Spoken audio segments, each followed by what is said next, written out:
What's up? What's up? I wanted to get into spiritual elements and pretty much alchemy. And I wanted to talk about the first thing I want to talk about is love being an element. And if we look at love being an element, that's showing how love is in everything. But people often say it is, and if you think like that, saying love is everything means that you think love is God. And of course, that makes a lot of sense to you. But God is more than love. If you really internalize, everything, like God is pain, God is hate.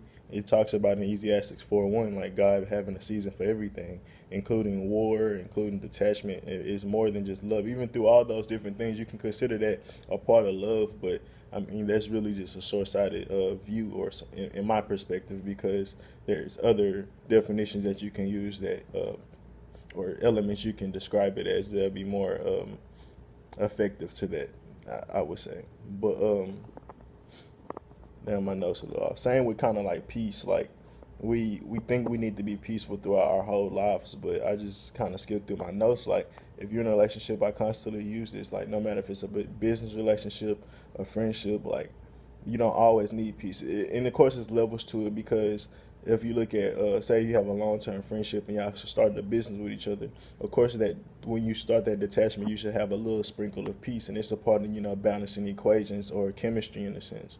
And of course, you don't want to throw away your past and the potential future y'all have still as a friendship. So of course, you should use peace. But say if you have a abusive or a parasitic business partner or a spouse, like you might not need no peace at all. You might need to sprinkle hate with a little bit of love. Of course, you might, cause peace and love is two different things. Like you can love people from a distance and shit like that. But peace often, I mean, you can have peace from a distance too. But it's also what works better for you. For me, I can love people from a distance because I've practiced that for a while. But if you never really practiced that, you might need to not really add that into your elements until you're ready, or to your equation until you're ready. And the reason I just say that is because, I mean, some people try to love from a distance, and that allows them to get right sucked back in. And sometimes you, like I said, it's a season for everything. You might just should have used hate, which is a version of love if you truly understand what hate is, because you wouldn't be able to hate somebody without loving them. So it's really just understanding your elements and really understanding what these things are. And these are just versions of gods or energies that you can look at it like they're really deities. Like I'm gonna talk about Thoth, and you could talk about other different gods that pretty much are certain elements. Like Thoth is wisdom, he's death, he's balance, and he's the balance to life. And people will look at him. Some people look at him as evil. Some people look at him as amazing. Of course, I just look at him as an energy that's in me that I choose to use because it's just easier for me to use it. That's what my experiences led me to use. But even through him, he's not every element. He's not all the elements. He's not everything, because death is not everything. I mean, you can technically say death is everything because everything has to go through death, but it's a part of a process. Like, that's what I say. But, of course, it's perspective to everything. But season to everything. God is a mix of a bunch of different elements. Like I said, like people think God is love, but God is not just that. And you can look at it as being an aspect of God, just like we're aspects of God individually. Like we all do different shit, but in the same aspect is for, whatever purpose you may call it.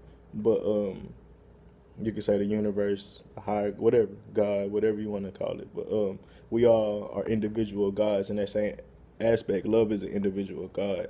But once we start combining each other or merging with each other, working with each other, the shit that we create start to manifest way more powerful shit versus, different ideas. And the different ideas I can say is just being separatists or being, what do you call it, like the Black Panthers or the Wakandians, how they, I forgot what that word is called, but when they hide and shit like that, seclusiveness and shit like that, that breeds certain cultures. So, I mean, it also breeds that elitist culture. So you're not really understanding and merging with other energies. So when you're not really holistic, you start to think that your side is better than other sides and shit like that. So that's where that kind of come from. But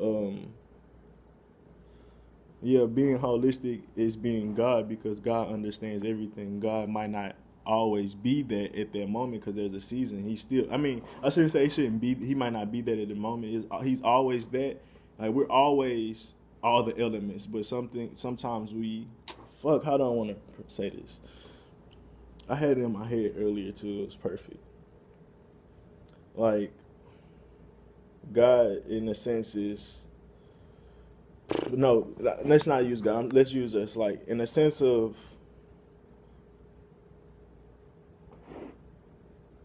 God damn it.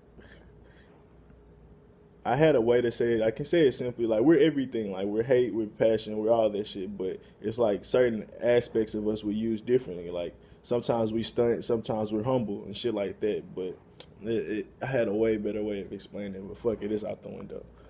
Um, Yeah, let's go back to just talking about how God's is a bunch of different elements. Like you look at love, that's like salt, and hate is like pepper in a sense. Like together they make a good polarity, and I'm gonna talk about that later when we get into celebrities. But God would be a mix, like a seasonal, and that's also when I talk about passion. Like that's when you start really getting the spirit. Is when you start mixing a bunch of different ideas of God. And the better you become a cook or a magician, the better your food start to taste. But a lot of us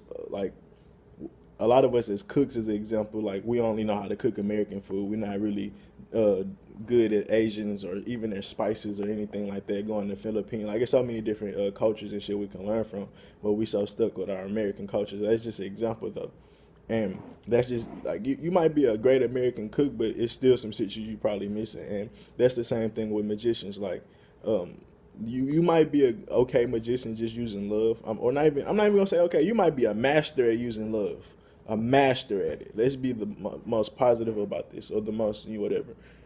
You might be a master at using hate. You might be a master at using a couple different things, but what do you do next after you master love? What are you adding with love? Because I mean, once you're at love, that's one lake. Now, can you make another lake and then combine them with a river type shit?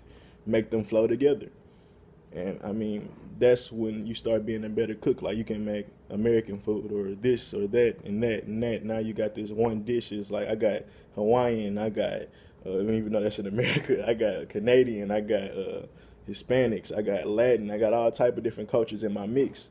And you can taste it all so flavorful and it mixes well, it blends well. It's not forced, it's not I forgot what they say, overindulgent or some shit like that.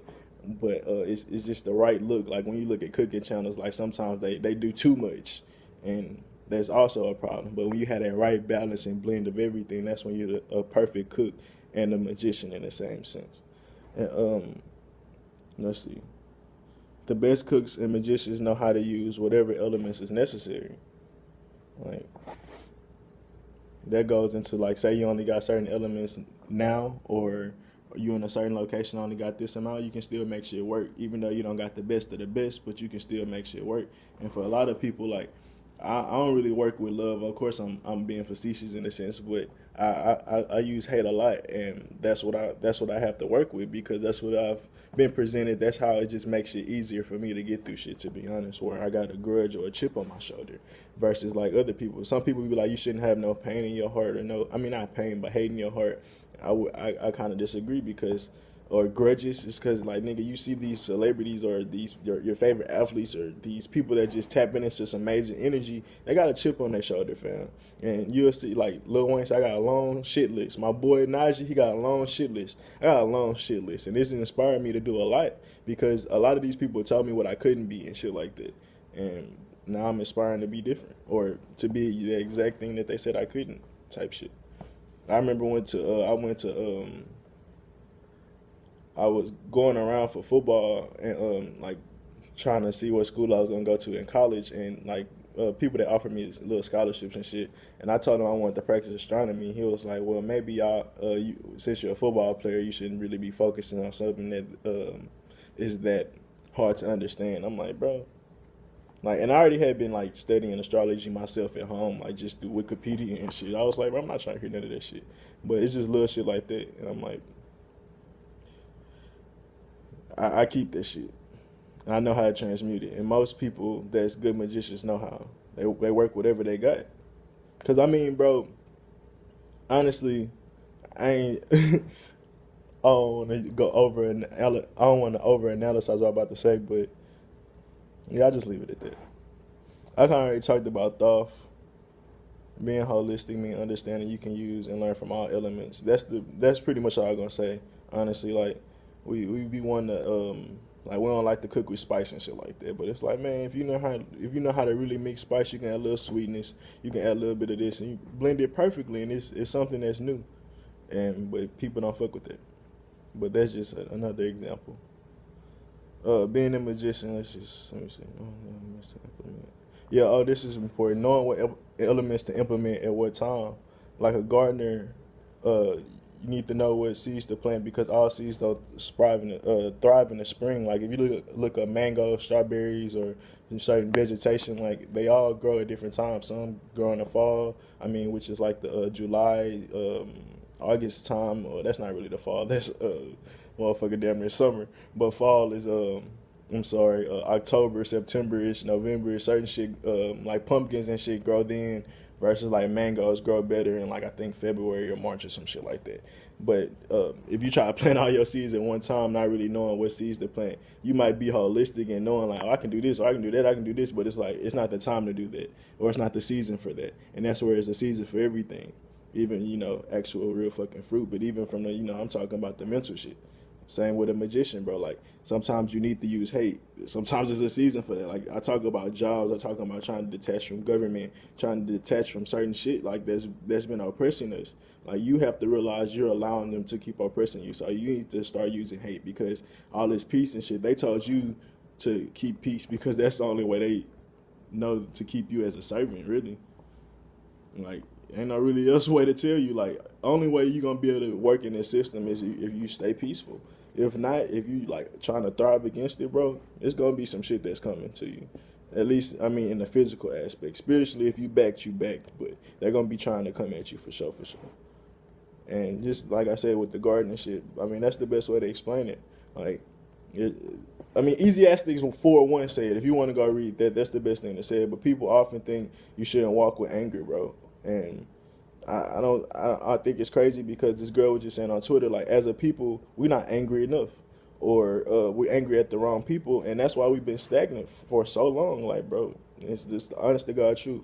Like, we think we're not supposed to be angry, but it's far from the truth. I already said this, but just an example I use in a relationship, we can never get over certain relationships, or we let the past affect us instead of making us stronger. Like, I talk about certain people being raped and starting to help other rape victims. I talk about people putting chips on their shoulders and making them stronger instead of them bitching and saying this is like why, just not using it as motivation in a sense. And motivation is transmuting. Passion is a form of transmuting. And with motivation, you need to have that doubt that other people had. You need to bring that in. Like, you need to keep that, not in the sense of in yourself, but what other people had. And it's still an understanding of it. Like, but that's just how I look at shit. That's how most alpha people look at shit, bro. They use everything, bro. Like, you would think people are crazy. Like, I be talking about why Nicki Minaj be responding to people, but in the same aspect, in KD and Kevin Durant and shit, like, they respond because actually that shit might make them stronger. It might make them go a little bit harder. But of course, it can start being a distraction too, because some of the same things that make you strong can make you weak. We know that from many examples. But anything could become a crutch. But you could definitely use that certain shit to become very passionate. I was saying, like, Nicki and them, they childish or they sleep and shit like that, because why are you responding to somebody when you got all this money and shit? But hey, that might lead you to make a better song and more money. So hey, keep reading the Twitter and comments and shit like that. That's why I said, for me, I don't really need to get rid of Twitter, because it actually inspired me to go harder a lot of times. But that's me understanding shit, not trying to be seclusive like Wakanda in a sense. Let's run away from our shit. Like, it's here for a reason, bro, and we here to learn from it. That's why we here. But that's being a true alchemist. You can start hating the opposite sex and add to the cycle of ignorance, or you can understand pain and start to be the solution and a part of the new cycle. Because, honestly, only reason that you get hurt and start to hate the opposite sex because they was broken. Same with, like, most rapists and shit. Like, they've been fucked over before. Same with bullies. Their parents probably was fucking over them. So you can let them affect you and then not learn from it and be a positive person, just like I was saying, learning from your past shit. Or you can keep letting it affect you and being a part of that same old cycle that affects you, or you can start being a part of a new cycle of shit. Even a cycle that was already created and you tapping into it, or something that you created because it affected you differently than it affected anybody else. But I'm gonna have to make another video. Deuces.